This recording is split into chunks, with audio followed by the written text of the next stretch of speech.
At the dawn of the Roman Republic, when the memory of kingship was still raw and fragile, Rome faced a threat that could have ended its experiment in freedom before it truly began. King Lucius Tarquinius Superbus was gone, driven out by revolt and pride, but exile did not mean defeat. Beyond Rome's walls, in the Etruscan stronghold of Clusium, the exiled king found a powerful champion. Lars Porsena, one of the most formidable kings of Italy, commanded armies capable of deciding the fate of Latium itself. In 508 BC, Rome stood alone. Its legions were untested, its institutions unproven, and its enemies determined. Etruscan banners advanced toward the Tiber, bridges became battlegrounds, and the survival of the Republic came to rest on courage, sacrifice, and legend. This was not merely a siege of stone and earth. It was a trial of Roman resolve, where myth and history intertwined, and where the future of Rome would be forged beneath the shadow of annihilation. With the fighting at Silva Arsia concluded, the conflict did not end. Instead, it entered a new phase. The failure to restore the Tarquin monarchy through open battle made it clear to its supporters that Rome could not be recovered by force of arms alone. Consequently, the Tarquins sought refuge with Lars Porsena, the king of Clusium, whom they attempted to persuade through a careful combination of appeals and warnings. Porsena believed that the placement of an Etruscan upon the Roman throne would bring honor to his people, and he therefore advanced on Rome with an army. Never before had the Roman Senate experienced such alarm, for the power of Clusium was at its height, and the reputation of Porsena inspired fear throughout Latium. The senators feared not only the approaching enemy, but their own fellow citizens as well. They worried that the plebeians, overwhelmed by terror, might open the gates to the Tarquins and accept peace, even at the cost of their freedom. In response, the Senate made significant concessions to the plebs, seeking to preserve unity within the city and to prevent Rome from collapsing from within.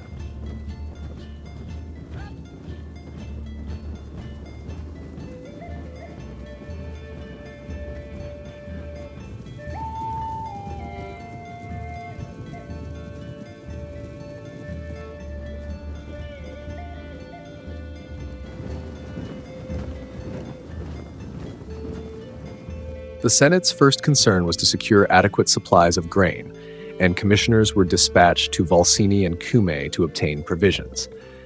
The sale of salt, previously controlled by private individuals who had driven prices to excessive levels, was transferred entirely to state management. The plebeians were exempted from harbor dues and the war tax. These financial burdens were instead placed upon the wealthy, who were better able to bear them. The poor were deemed to have fulfilled their duty to the state if they raised and supported their children. These measures, generous by the standards of the time, preserved harmony within the Roman community during the hardships of siege and famine that followed.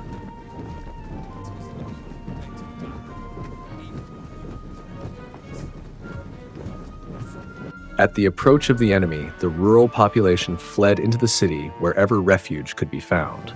The more vulnerable points in Rome's defenses were reinforced with military detachments, while elsewhere the city walls and the river Tiber were judged sufficient protection.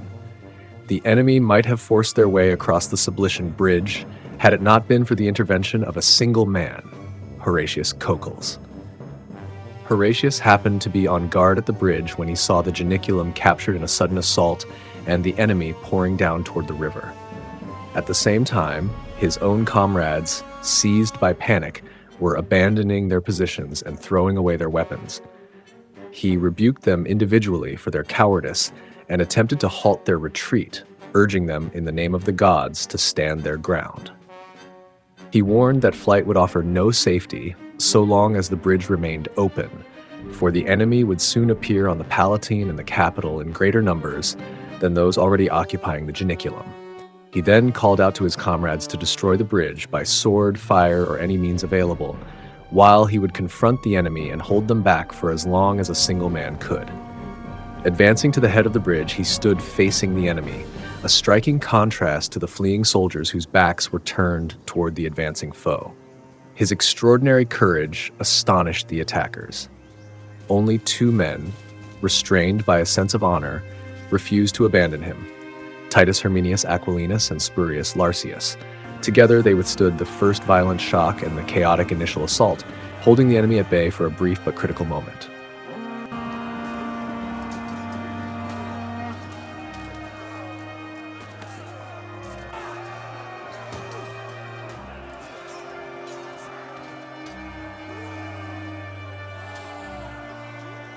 When only a small section of the bridge remained, and those engaged in destroying it called out for them to withdraw, Horatius ordered his companions to retreat as well. Then, turning toward the Etruscan leaders, he fixed them with a threatening gaze and challenged them to single combat. He rebuked them for serving tyrant kings and accused them of attacking the liberty of others while disregarding their own. For a moment, the Etruscans hesitated, each waiting for another to advance first. Eventually, shame compelled them to act. With a shout, they hurled their javelins from all sides at the lone defender. Horatius intercepted the missiles with his shield and, with unwavering resolve, held his ground on the bridge. As the enemy prepared to drive him back with a direct charge, the bridge collapsed behind him. The crash of the falling structure, followed by the loud cheer of the Romans, who saw the task completed, halted the attack and threw the Etruscans into sudden confusion. Then Horatius Cocles addressed the river, praying, "Tiberinus, Holy Father, I ask you to receive these arms and this warrior into your favorable stream." With this appeal, he leaped fully armed into the Tiber. Though many missiles were thrown at him, he swam across safely and reached his comrades on the opposite bank. This exploit, marked by extraordinary courage, became more celebrated than it was readily believed by later generations. After being repelled in his initial attempt, Porsena altered his strategy, abandoning a direct assault in favor of a blockade. He stationed a detachment to secure the Janiculum, established his main camp on the plain between that hill and the river Tiber, and sent for boats from all directions. These were intended both to prevent grain from reaching Rome and to transport troops across the river to raid the surrounding countryside as opportunities arose. The freedom with which the Etruscans carried out these operations was due less to Roman fear than to deliberate strategy, as the Romans chose caution and containment over open confrontation. The consul Publius Valerius, intent on finding an opportunity to strike the enemy when they were widely dispersed across the countryside, deliberately allowed minor foraging raids to go unchallenged, reserving his response for a more decisive blow. To lure the pillagers into action, he ordered a substantial number of men to drive cattle out through the Esquiline Gate, the point of exit farthest from the enemy camp. He expected that news of this movement would quickly reach the Etruscans through runaway slaves who were deserting in increasing numbers as shortages caused by the blockade worsened.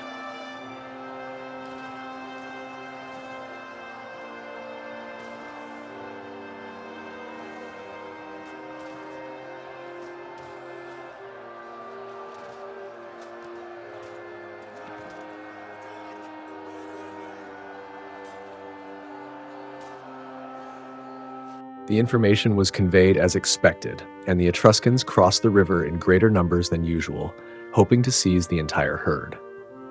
Valerius then set his plan in motion. He ordered Titus Herminius Aquilinus to take up a concealed position with a small detachment about 2 miles away on the Gabian road. At the same time, Spurius Larsius, commanding light-armed infantry, was instructed to remain near the Colline Gate and to cut off the enemy's retreat to the river once they had passed his position. The other consul, Titus Lucretius Tricipitanus, led a limited force of soldiers in a sortie from the Navian Gate, while Valerius himself advanced with selected cohorts from the Celian Hill. These troops were the first to draw the attention of the enemy, setting the ambush in motion.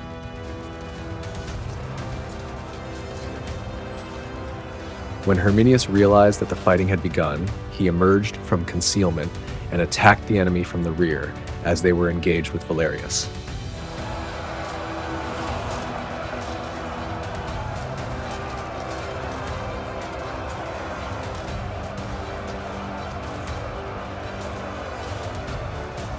Cheers rose simultaneously from both sides as Roman forces advanced from the Colline and Navian gates.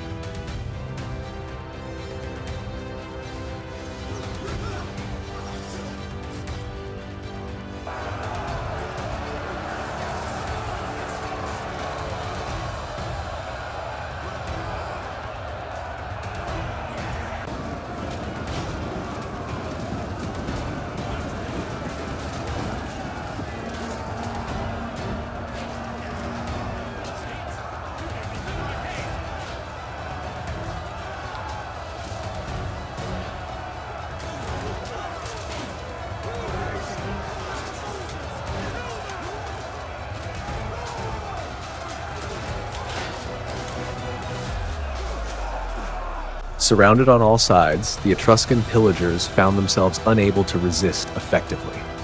With every route of escape cut off, they were overwhelmed and destroyed. This decisive action brought an end to the Etruscans' irregular and scattered raiding operations. The blockade continued and grain became scarce, driving prices toward famine levels.